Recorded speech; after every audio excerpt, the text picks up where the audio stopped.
Kuphakathi nonyaka ixesha lixhathwe yinja.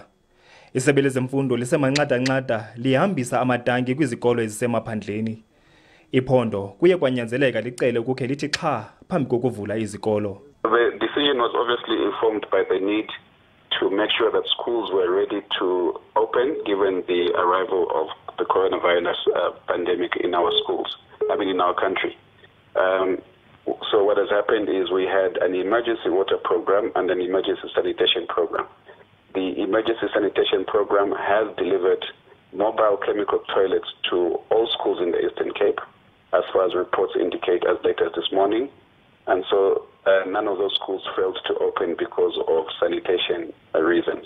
Isikolo sase Old Banting ngeNgqeleni, abafundi notishala bazithuma phandle kumabhodlo ezindlu zangasese. Ngoku kufike ezithutyana. Into ezinazo isanitizers zikhona ne masks zikhona for abantwana esikolweni. Yonke into ikhona esikolweni noko bakhuselekile abantwana notishala bakhuselekile. Umbutho wabasebenzi iSADU ithi kudala isithi iphondo alikakulungeli ukuvula. The curriculum can be rearranged. The syllabus can be curtailed, but the life of a person can never be rearranged.